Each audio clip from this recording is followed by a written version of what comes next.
So this is season 1, episode 2.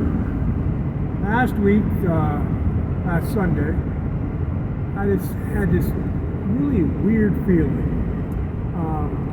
Some people would call it energy, I call it spirit. It's the thing that, it's like the electrical current that's in the atmosphere that we can receive.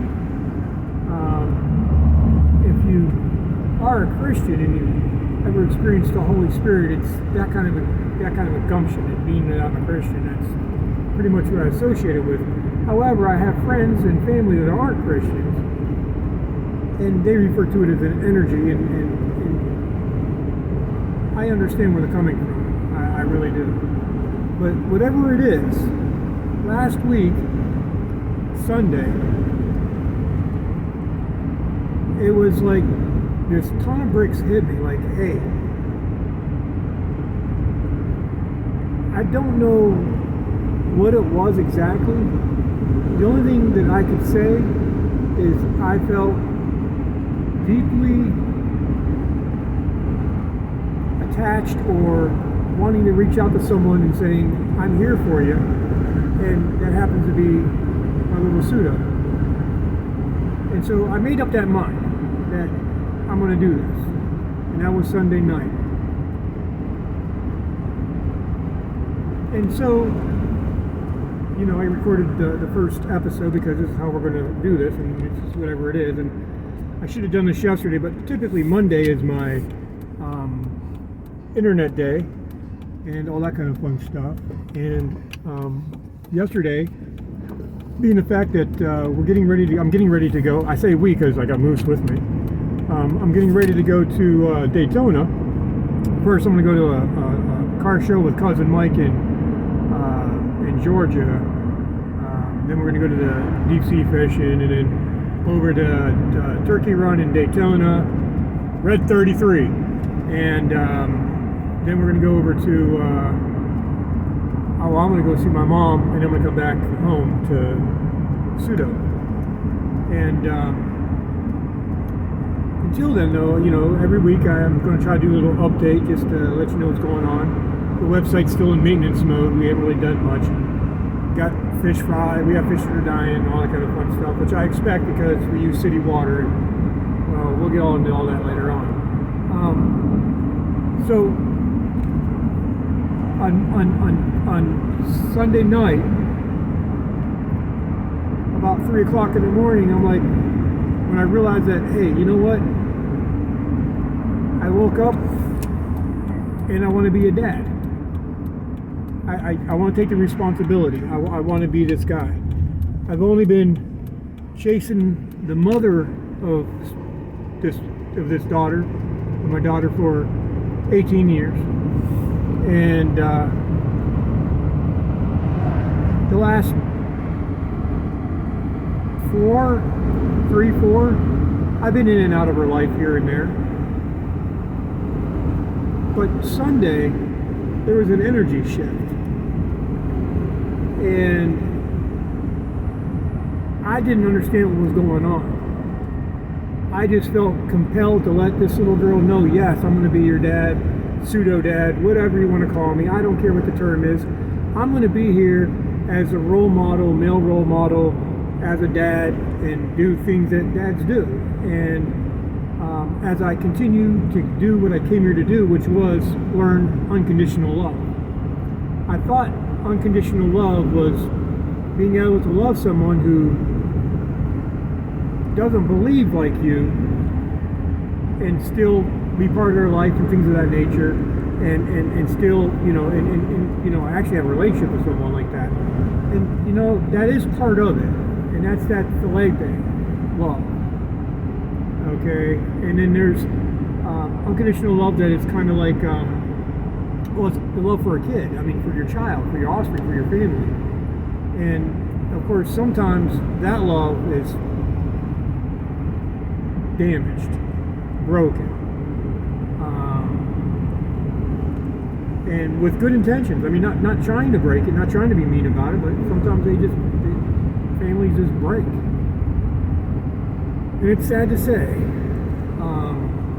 and I don't know. But anyways, last Sunday, announced to me, I had no clue what was going on. I just felt this incredible saying, yes, I will be here for you, whatever. Monday, I find out that all hell breaks loose at the homestead, and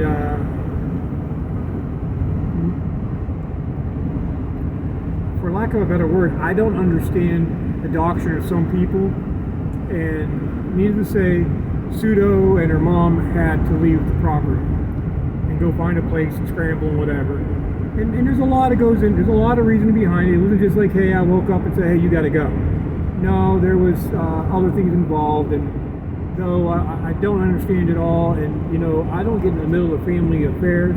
I'm here for one person now. I'm here for her mom too, but I used to think that I was only here for a mom and her daughter, who I wanted to make her mom, I want to be her helpmate. I want to be the guy that wakes up to her every single morning and just learns to love her the way she needs to be loved. But that's not what she wants. So,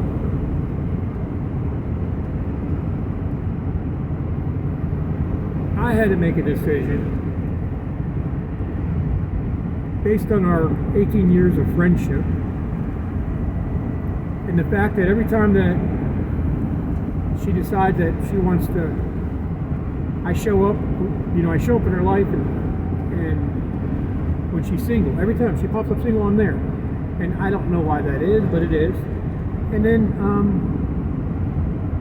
next thing you know, I'm like, okay, she wants to date someone else, and off she goes. However, this time it was different, because for the last 5 or 6 years, 4, 5, I don't know, whenever she divorced her husband, I knew she had to leave Houston. And I spent the last time just investing in this woman to help her get away from Houston, but also because I really do care about her. It's the only woman that I ever really wanted to be with, that I really, truly, honestly loved unconditionally. Enough to say, you don't choose me? Fine. I'm still your friend. I'm still going to be around. I'm still going to be here for your daughter. Period. Because it's the right thing to do. And that's what we should be doing as Christians. We shouldn't be looking at all the fault people are doing. We should be doing the right thing, and don't worry about what the faults of others are. We have enough of our own. And, as you become more of a mature believer, whether it's whatever it is, if it's energy or metaphysical or whatever, you should always be striving to attain a higher frequency, a higher resonance, a place where instead of acting out physically, it's in your head. And then once you can overcome it in your head, then you've reached the place that you need to be. And so, literally for the last year, a little bit over a year now, I've been really, really learning about unconditional love with this woman and her daughter. And I've been telling her, and she watches me with her daughter, and she knows I just absolutely adore that little girl as if she was my own. Like, you would not know that she's not mine. She's got an attitude like me. She's got she's definitely more extroverted than her mother. She's much prettier than I could ever imagine anything that I would probably actually have.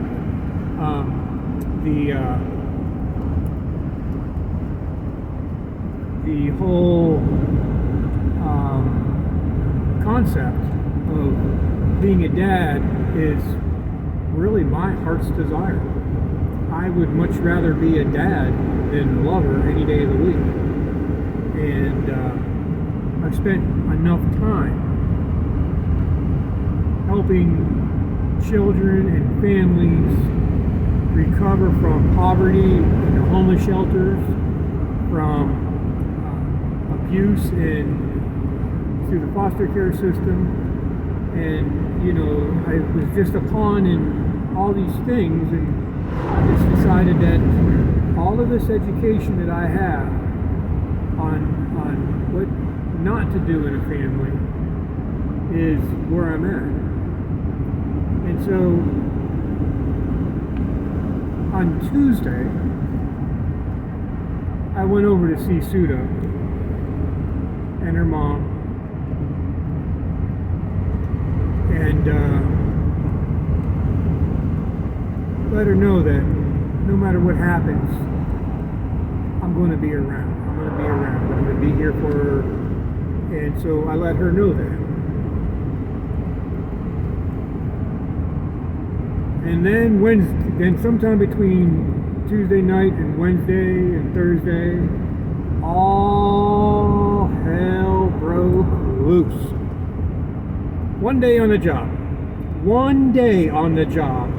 And I almost screwed it up so bad that she was like, I just got to put you on pause, man. You are just out of control. And I'm like, what'd I do? Because everything that I do, including buying this crazy van that I got right now, is so that I can help a little girl and get her to go fishing with her grandpa. That's my ultimate goal. And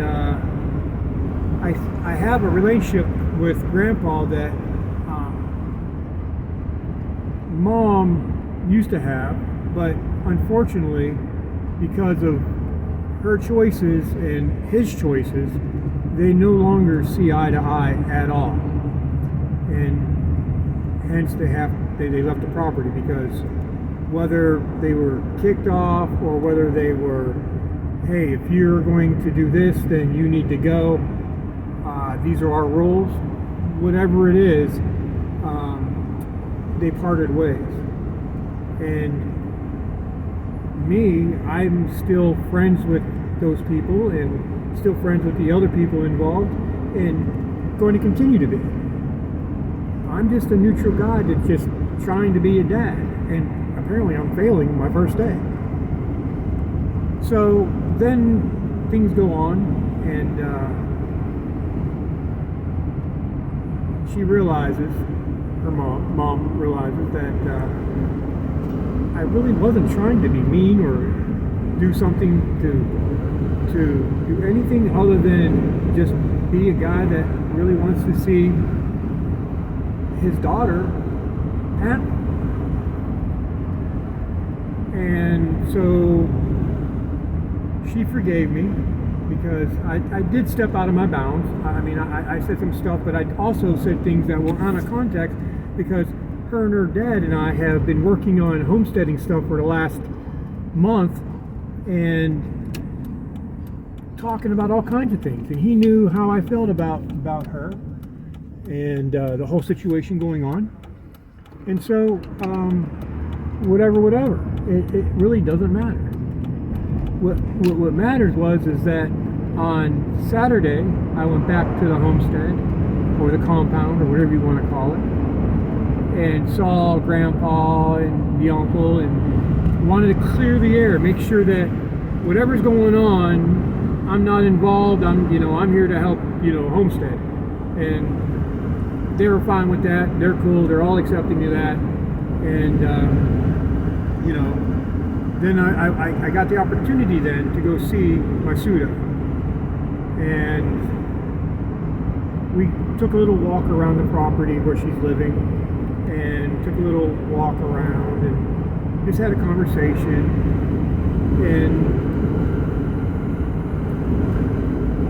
she knows. And when I told her, I had to tell her that I'm getting ready to go away for 3 weeks. I'd be gone for 3 weeks. She was a little apprehensive, but I'm like, I'm coming back. I'm just going to do this. I was planning on doing this anyway. I do this for the last 10 years. I go here to car shows. So it's the beginning of season. Normally I stay in Florida this time of year, but this time I'm coming back to freeze my Kanookies off for you. And so here I am. And I spent all day yesterday, when I should have been recording the video at the studio, fixing ball joints and control arms and all that on this van that I bought for $1,700 to make sure it's safe to get to Daytona and back, and to put a little girl in. And so that's what we're doing. We're on our way to get the alignment today. And then will I make it to Daytona? Who knows? Stay tuned for it. Season 1, Episode 3. And by the way, one last thing. When we were out walking and I mentioned, my pseudo, she looked at me and says, "I am your daughter." And I almost lost my head. And I just pretended not to hear it, because maybe I just thought I was hearing it. But if that's what she really said, I'm excited about what's going to happen in the near future. We're going to be homeschooling her. So on the website, I'm going to be doing a little pseudo corner. Just doing, if in today's world, we have a lot of broken families, a lot of families that are just mixed families. They have, maybe a stepdad, maybe not, maybe just a guy that, who knows. Anyways, there's always just multiple things. But every once in a while, you get this mixed family thing, and people somehow make it work out, that we're all part of like a community. And that's what we're going to do. And it takes a village to raise a kid. And so I'm just the village idiot, and usually dressed as a pirate. And like I said, we have a lot of things that we're going to do, but right now we're going on the road for 3 weeks.